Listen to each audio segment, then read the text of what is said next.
दोस्तों एक गजब का किस्सा है। मतलब पूरी की पूरी ये एक फिल्मी कहानी है। कोई दोस्तों अगर एक बढ़िया डायरेक्टर इसको फिल्म को बनाता तो फिल्म ऑस्कर भी लेकर जा सकती थी। एक प्रेमी है जिसके लिए वो अपना घर छोड़ दे और दूसरा प्रेमी है उसी लड़की का जिसके लिए वो उस प्रेमी को जिसके लिए उसने पहले घर छोड़ा था उसका वो सीना चीर देती है, यानी कि उसका मर्डर कर देती है। पहले उसके हाथ पांव काटे जाते हैं अपने हस्बैंड के और उसमें एक डब्बे के अंदर सीमेंट डालकर उस लाश को छिपा दिया जाता है। एक माँ बाप हैं उस लड़की के जो अपनी लड़की के जो गुनाह है उसके खिलाफ वो लोग खड़े हो जाते हैं। और साथ ही कहानी उस कमरे की भी है जिसमें तंत्र मंत्र काला जादू तमाम बातें यहाँ पर निकल कर सामने आती हैं और सबके बीच में निकल कर आती है एक बात, वो है नशे की लत। जी हाँ, बहुत सारी गुत्थी नजर आ रही होंगी, बहुत सारा ऐसा लग रहा होगा कि बड़ी घुमा फिरा कर मैं आपसे बातें कर रहा हूँ। दोस्तों यह सच्ची घटना पर आधारित ये है मेरठ के ब्रह्मपुरी से। दोस्तों कैसे हैं आप लोग? मैं इमरान मलिक। आज मैं सच्ची घटना पर आधारित एक कहानी आपको बताने वाला हूं जिस लड़की का नाम है मुस्कान।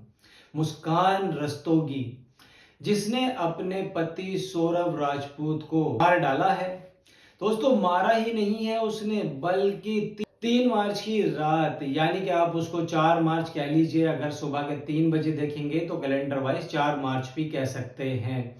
उस दिन अपने प्रेमी यानी कि साहिल शुक्ला के साथ में मिलकर बेरहमी से वो हत्या कर देती है। दोस्तों होता यह है, यहाँ पर पहले सौरभ आता है, उसको वो खाना देती है। खाने में कुछ वो नशीला पदार्थ मिलाकर रखती है। सौरभ बेहोश हो जाता है। उसके बाद मुस्कान जो कि उसकी पत्नी होती है, उसके बाद वो अपने हाथों से उसका सीना चीर देती है। उसका प्रेमी साहिल आता है, वो भी इस कांड में शामिल हो जाता है। पहले साहिल आता है और मुस्कान के साथ मिलकर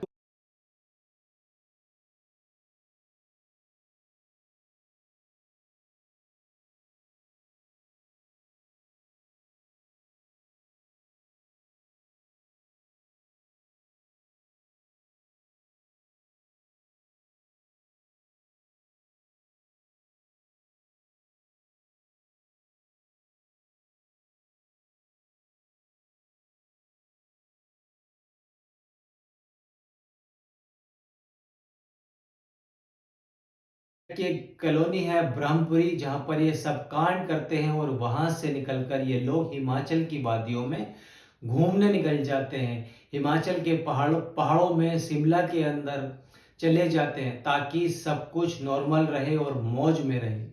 लेकिन कैसे पता चलता है और कैसी पूरी कहानी होती है ये भी मैं आपको बता देता हूँ। दोस्तों दरअसल जब सौरभ गायब हो जाता है, उसकी कोई इंफॉर्मेशन नहीं मिलती है, तो एक केस अचानक से दर्ज हो जाता है। बबलू नामक व्यक्ति एक केस दर्ज करता है। 18 मार्च को वो पुलिस थाने में केस दर्ज करता है, जो कि सौरभ का भाई है। जिसके बाद ये जो सारी तार हैं ये पूरी तरीके से खुलनी शुरू हो जाती हैं और पुलिस को पता चलता है कि सब कुछ उसकी पत्नी ने मिलकर किया है। इसके अंदर जो बड़ा योगदान है इस खुलासे में वो मुस्कान रस्तोगी के माँ बाप का है। दरअसल मुस्कान के पिता ही अपनी स्कूटी पर बिठाकर ही मुस्कान को थाने लेकर जाते हैं और जहां पर मुस्कान से वो कबूलनामा करवाते हैं कि सौरभ की जो हत्या है वो उसने ही की है। दरअसल ये जो किस्सा है इसकी शुरुआत होती है शादी से। जी हाँ, 2016 की बात है। 2016 के अंदर मुस्कान को पहली बार मोहब्बत हो जाती है अपने क्लास के क्लासमेट राजपूत से, जो कि उस वक्त मर्चेंट नेवी में वो काम कर रहा होता है। उससे मोहब्बत हो जाती है। मुस्कान के पिता बताते हैं कि ये जो शादी थी वो उनके खिलाफ होती है, यानी कि मुस्कान के पिता नहीं चाहते थे कि उन सौरभ के साथ उसकी शादी हो जाए।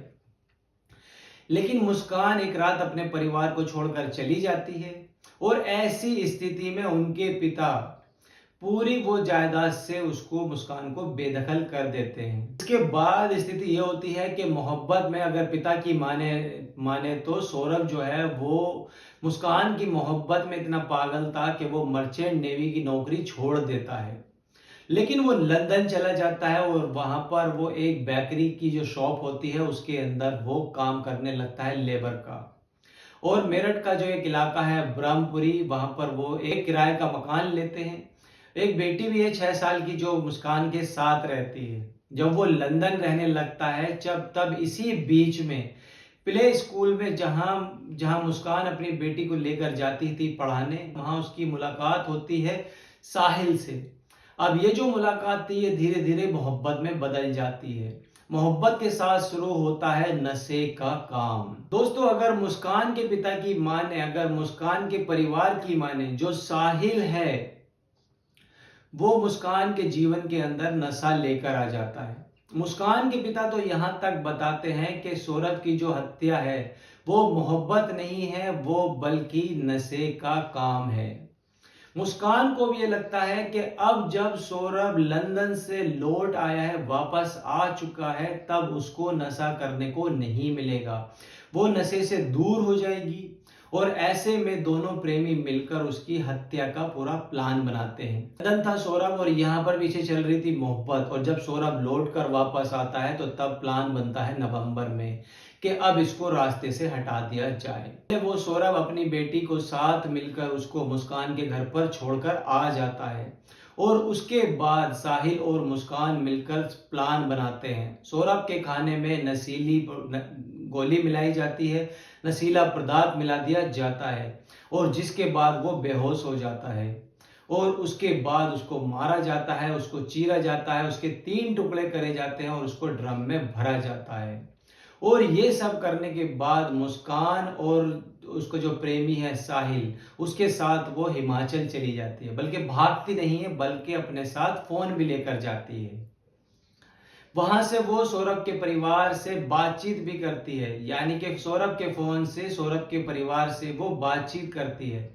जब सौरभ की बहन पूछती है कि भैया कहाँ है मेरे, तो जवाब भी देती है कि मैं अब आऊंगी, होली पार्टी है, 10 दिन का टूर है, ये सब वो बयान देती है और उसको वो लगातार गुमराह करती है। अब सवाल ये उठता है कि जब इतना सब कुछ प्लान करने के बाद मर्डर किया गया, सब कुछ पूरी प्लानिंग थी, सब कुछ पूरा छुपा था, पुलिस को कोई जानकारी नहीं थी, कि आखिर ऐसा क्या हुआ कि मुस्कान को लगा कि नहीं अब घर पर वापस चलते हैं, तो इसके पीछे का भी एक बड़ा कारण है। दरअसल मुस्कान ये चाह रही थी कि इस पूरे हत्या का जो हत्याकांड का है वो पूरा का पूरा सौरभ के परिवार पर डाल दिया जाए। ये बात खुद मुस्कान के पिता ने बताई है मीडिया के सामने। मुस्कान आती है, अपने पिता के पास आती है और वो कहती है कि सौरभ की हत्या कर दी गई है और ये हत्या किसी और ने नहीं की है, बल्कि सौरभ के ही परिवार वालों ने की है। वो लोग आए रात को 3 बजे, उन्होंने सौरभ को घर में बंद किया, मेरे सामने मारा और वो मुझे लेकर घूमते रहे और मैं अब आपके पास आई हूं इसलिए बता रही हूं। लेकिन मुस्कान के पिता को इस कहानी पर रत्ती भर भरोसा नहीं होता है। वो बोलते हैं ठीक है, मैं बेटी तुम्हारे साथ हूं, आओ चले थाने चलते हैं, पुलिस को सारी जानकारी देते हैं कि मसला क्या है। थाने जाने से पहले मुस्कान के जो पिता हैं वो स्कूटर पर बैठे हुए उससे एक बार पूछते हैं कि अभी भी मौका है, अभी भी सच सच आप मुझे बता दो। और यहां से उस हत्याकांड का जो खुलासा है वो पूरा हो जाता है, जिससे पूरा उत्तर प्रदेश और खासकर मेरठ दहल जाता है। सौरभ के पिता का कहना है कि पहले कहानी कोई और सुनाई थी, जब वो रूम में आई थी तो वो पापा से अपने बोली कि मैंने सौरभ को खत्म कर दिया है, सौरभ का मर्डर हो चुका है। यानी कि उसने वो बोलते हैं कि किसने किया, कि उसकी बहन आई हुई थी रात में 3 बजे, उसके जीजा आए हुए थे और उसका बड़ा भाई आया हुआ था, यानी कि सौरभ का। उन्होंने कहा है कि वो रात को 2:30 बजे आए हैं। सौरभ गेट खोलता है और उसको अंदर बुला लेते हैं और वहां आकर उसको वो खत्म कर देते हैं मेरी ही आंखें सामने और मुझे हिमाचल घुमाने के लिए ले जाते हैं और जगह जगह मुझे वो घुमाते रहे और पीछे वो खुद घूमते रहे। अब इस बात पर सौरभ के पिता कहते हैं कि मुझे इस बात पर भरोसा नहीं हुआ है, आपने शोर क्यों नहीं मचाया? जब जब वहां पर हाथापाई हुई तो शोर मचा हुआ होगा, वहां पर लोग रहते हैं, तो किसी ने क्यों नहीं कहा? अब इस पर सौरभ के पिता कहते हैं कि चल मैं तेरी बात मान लेता हूं, आने का दूसरा क्या सबूत है कि उन दोनों के साथ में किसी ने देखा है, कोई आया है वहां पर? फिर भी वो लगातार झूठ बोलती रही। फिर उसके पिता समझाते हैं कि बेटा तुमने जो भी किया है वो बहुत गलत किया है।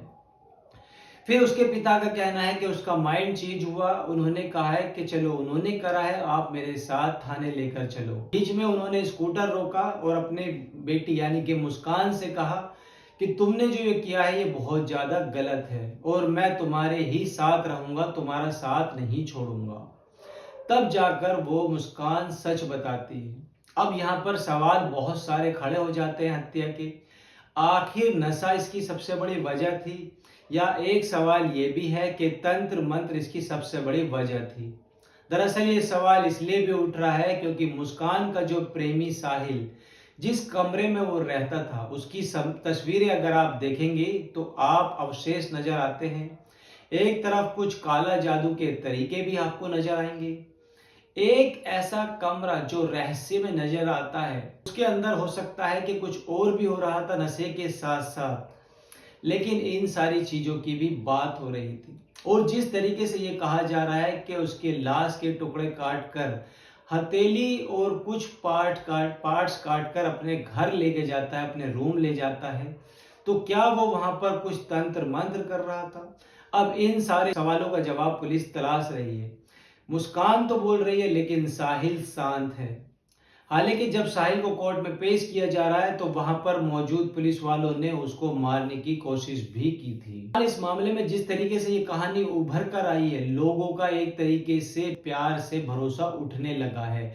जिस तरीके की जो घटनाएं हैं वो लगातार सामने आ रही हैं, उससे लोग लगातार सवाल खड़े कर रहे हैं, लगातार लोग स्तब्ध हैं। दोस्तों, ये कहानी सुनाने का मकसद आपको परेशान करना नहीं है, आपको दुख पहुंचाना नहीं है, केवल आपको सतर्क करना है कि सावधान रहें, सतर्क रहें। तब तक मिलता हूं अनदर कहानी लेकर। जय हिंद।